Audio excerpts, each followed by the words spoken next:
Hello everyone, I welcome you all for the today's session of the editorial. So yes, let me give you an overview of the today's session.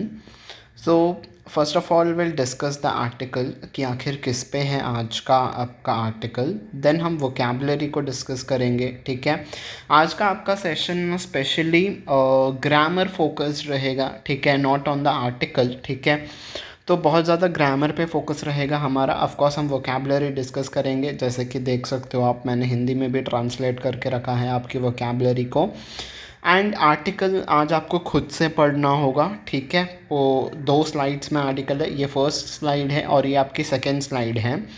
ठीक है, यहाँ पे मैंने summary लिखी है. ठीक है, समरी लिखने का मेरा मकसद क्या है कि आप जब आर्टिकल पढ़ोगे तो क्या आप उसकी समरी लिख पा रहे हो, वो मुझे चेक करना था. ठीक है, बिकॉज़ जो भी आपका ऐसे राइटिंग होता है बैंकिंग सेक्शन के एग्ज़ाम्स में हो या फिर चाहे किसी और में हो, ऐसे हो गया, लेटर हो गया, ठीक है, वो आपको बहुत कम शब्दों में लिखना होता है. ठीक है, तो यस, आप आर्टिकल को पढ़ना, फिर आप खुद से समरी लिखना, फिर मैंने जो समरी लिखी है आप उसे मैच करना, ताकि आपको समझ में आ सके कि आपने सही से लिखी है या नहीं. ठीक है, ज़रूरी नहीं है कि आपकी समरी और मेरी लिखी हुई summary word to word match होनी चाहिए, बट जस्ट मैंने एक सैम्पल रखा है कि समरी ऐसे हो सकती है. आप अपने वर्ड्स में भी अपने तरीके से भी समरी लिख सकते हो. ठीक है, समराइज, बस मुझे आपकी समराइजेशन स्किल्स को टेस्ट करना है कि आप कितने अच्छे तरीके से चीज़ों को समराइज़ करके लिख सकते हो. ठीक है,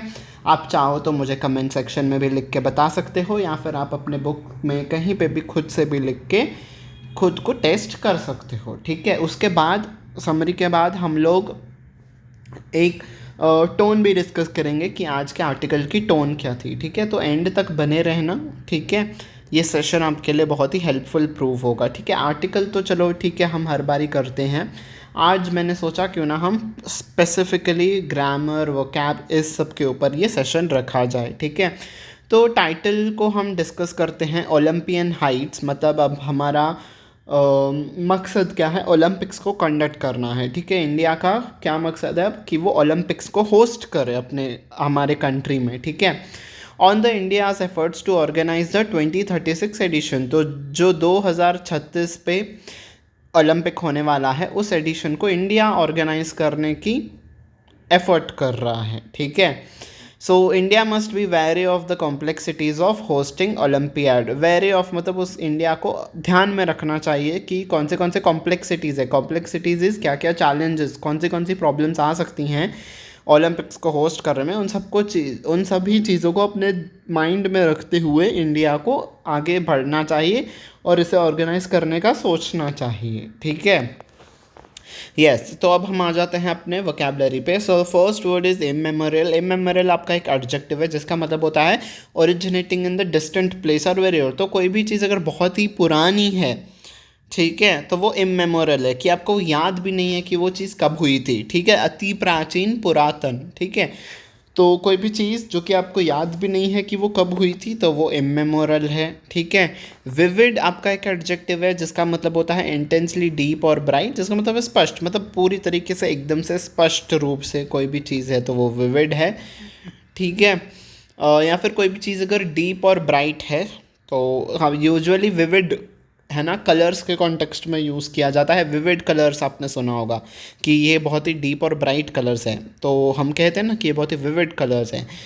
आपके आर्टिकल में स्पष्ट ये मीनिंग यूज़ हुआ है. ठीक है, तो मैंने वहाँ पे वो ऐड कर दिया. अपार्थाइड यूजुअली होता है, स्पेसिफिकली हम किन के कॉन्टेक्स्ट पे यूज़ करते हैं अपार्थाइड वर्ड, जब अफ्रीकन्स के बीच पे जब उनके रेशियल डिस्क्रिमिनेशन होता था अफ्रीका में, उसके ऊपर हाँ, अगर हमें जो कहना होता है कि यहाँ पे रेशियल डिस्क्रिमिनेशन हो रहा है, तो उस वक्त उस डिस्क्रिमिनेशन को बताने के लिए अपार्थाइड वर्ड का यूज़ किया था. बट जनरली अगर ये कॉन्टेक्स्ट पे यूज़ होता है तो उसका मतलब होता है रेशियल डिस्क्रिमिनेशन, कि किन्हीं 2 रेसेस के बीच में भेदभाव किया जा रहा है, तो हम उसे अपार्थाइड कहते हैं. ठीक है, क्वाड्रेनियल आपका एक एडजेक्टिव होता है जिसका मतलब होता है रिकरिंग एवरी 4 ईयर्स. तो कोई भी चीज़ अगर हर 4 सालों में, ठीक है, 4 सालों का कोई भी चीज़ है, या फिर प्रत्येक 4 वर्ष में अगर कोई चीज़ होती है तो वो क्वाड्रेनियल है, ठीक है। क्वाड का मतलब होता है 4, ठीक है।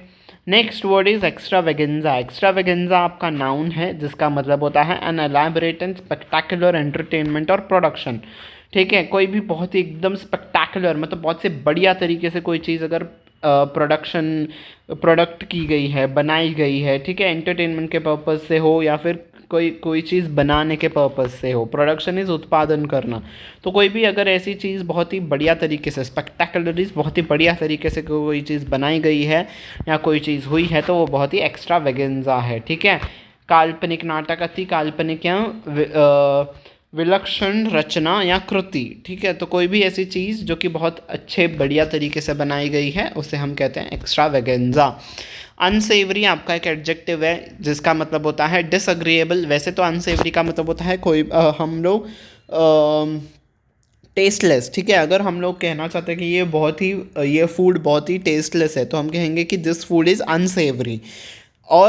और एक मीनिंग जो अनसेवरी का होता है वो है डिसअग्रीएबल एंड अनप्लेजेंट बिकॉज मॉरली डिस्ट्रप्टेबल। तो कोई भी चीज़ अगर मॉरली सही नहीं है तो वो डिसअग्रीएबल हो जाती है और अनप्लेजेंट सी हो जाती है, ठीक है। तो हम उसे अनसेवरी कहते हैं। आपके आर्टिकल में यही कॉन्टेस्ट से यही मीनिंग यूज़ हुआ है, ठीक है। तो कोई भी चीज़ अगर अनप्लेजेंट है तो वो अनसेवरी है, ठीक है।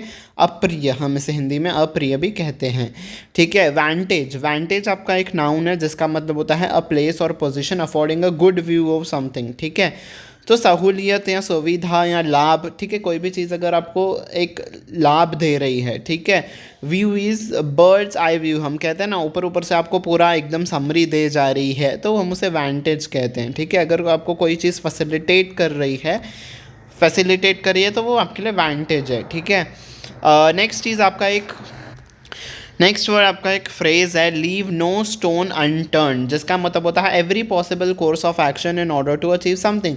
तो किसी भी चीज़ को अचीव करने के लिए जब आप भरपूर प्रयास करते हो, ठीक है, हर एक कोशिश कर लेते हो आप उस चीज़ को पाने के लिए, तब हम कहते हैं कि that person has left no stone unturned. मतलब उसने हर एक कोशिश कर ली है इस चीज़ को अचीव करने के लिए, ठीक है। समझ में आ गई आपको वोकैबुलरी? बहुत ही सिंपल सी थी, बहुत ही बढ़िया से डिसेंट से वर्ड्स थे, ठीक है। तो यहाँ पे है आपका आर्टिकल, आप इसे पढ़ लेना, ये आपकी समरी है, ठीक है। आप इसे मैच करके पढ़ लेना, ठीक है। तो मैंने समराइज़ करके रख दिया है, बहुत ही एक पैराग्राफ में, छोटे से पैराग्राफ में मैंने समराइज़ करके रख दिया है, ठीक है। आप वीडियो को पॉज कर देना और आर्टिकल को पढ़ लेना, फिर समरी भी लिख लेना, ठीक है। अब हम आते हैं टोन पे।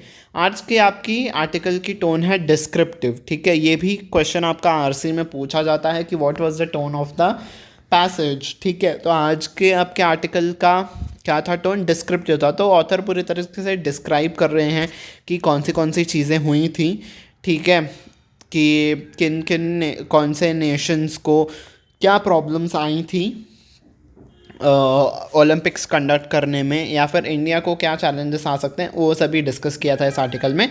सो डिस्क्राइब किया था ऑथर ने। So descriptive is the tone of today's article, ठीक है।